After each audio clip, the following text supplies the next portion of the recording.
But couple themes I want to talk about today as far as potential, trades. Couple stocks that I've been stalking. I missed one, unfortunately, but I still want in, which is Baidu, BIDU, which is, as you know, a favorite all time. One of the faves. One of the love affairs. One of the love affairs that I've had with the stock market. In that, I think we've done quite well on Baidu. They have earnings upcoming, I believe next week, following Google. Stock is up $3 today, which is about a little over 4%. Has a all-time high of around $80, which it hit not long ago after the split, which we had it into. And I think there's a good shot that the stock will get there. I think that's why the stock is up so much. I mean, a lot will depend on what Google does. So if Google is, blows out, I would suspect Baidu will be following rather quickly, and something you might want to look at. If we do pull back further, I'd look at like 72.50 around that area as a decent entry if somebody wanted it. The other ones that I'm looking at, I mentioned National Bank of Greece, NBG, which I bought 300 calls on, just to disclose that. I would have bought the stock, but I didn't have the buying power, so I just bought some calls. That's my excuse for not just buying a 250 stock. It was much easier to buy 300 calls than 30,000 shares. So that's what I did. Another one I still like higher is ISRG, but I own 20 calls from a couple days ago, so I'm already up a lot on it. Or actually from yesterday, I think I bought them. So I'm up. I was going to actually wanted to add to the position today, but didn't really get the chance because it gapped and popped. Also, keep an eye on all the European banks because as we know from what happened in our country, which is kind of my why I bought MBG, because what happened in our country, if you remember, is that after the stress tests, the stocks all rocketed, right? Woohoo! We're all fine.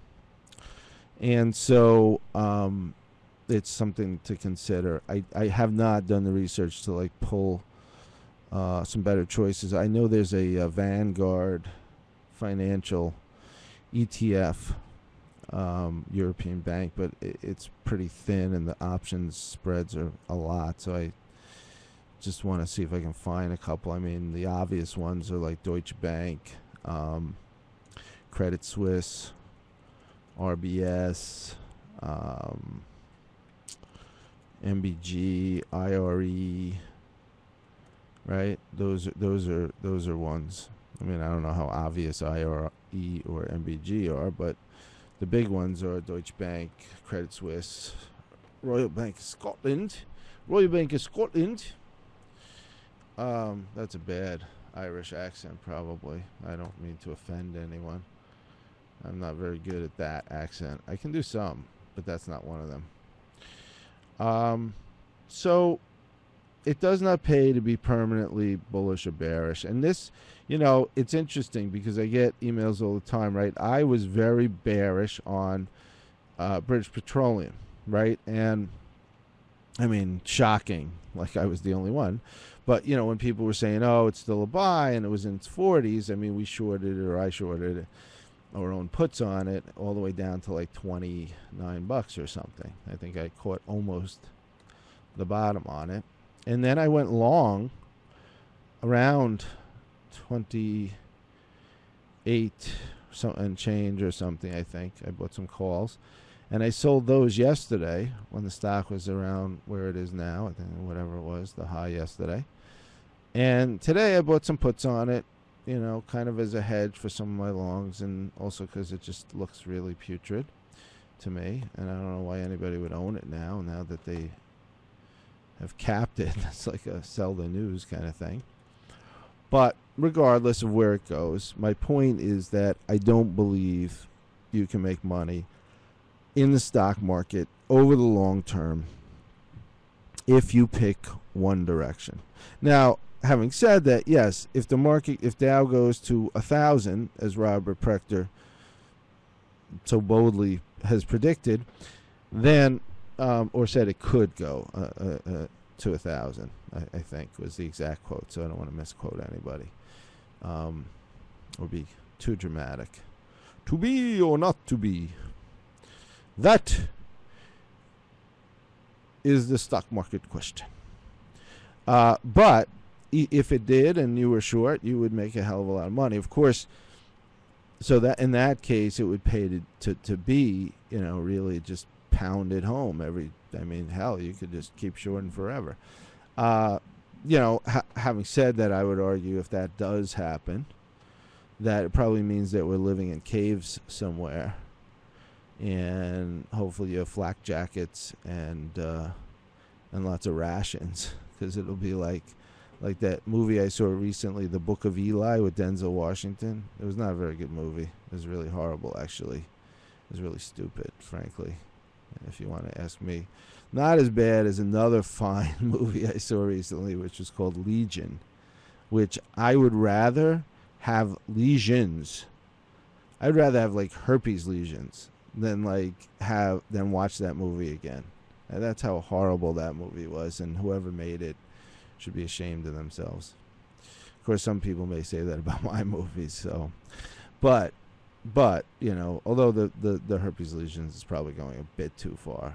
I don't really want that, no matter what. But I don't know. It would be tough if I had that choice. It would be tough because that movie was freaking horrible. Did see a really good film, Despicable Me. I like that a lot. My youngest Emma, she loved it. She's like, Daddy, I want to see it again. Kids, what's so cool about kids, well, there's so many things cool about kids, but one of the things that's so cool about kids is just they love,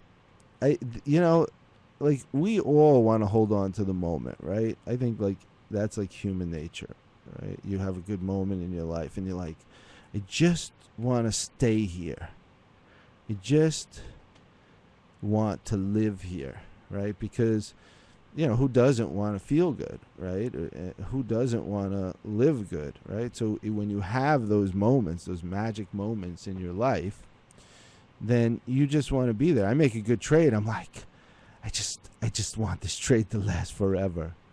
It's a little like sex. I don't know, but right? You know what I'm talking about, right? Well, I don't know. I'm just saying, hell, money, sex, it's all the same. It's on the same parallel, right? What does Freud say? Sex, death. Wait, sex and death and power or something? What was his 3 somethings? I don't know. What do I know? I'm just a dumb trader. So, but I'm just saying that we all want to hold on to those moments. And, kids are awesome because they live in the moment. That's one thing I've learned from my kids. Relearned. I'm sorry, I have to qualify this. I've relearned from my kids. Because I think that as adults, oftentimes we forget, that life is about those moments. And, we should live there. And look, who amongst us doesn't sometimes go and, live in the future or live in the past? Oh, I shouldn't have done this. Oh, I can't wait till that happens. And, most of the time, kids, they're just in the moment. They're just in the moment, enjoying the moment, So when they have a good moment, they're like, they really want to stay there. So she wants to see it again, which is cool because my other daughter hasn't seen it. And so I'll just take them both again because I don't know. That's fine. I'll see it again. It was a good movie. I'd rather see that movie 50 times than see Legion or Book of Eli once.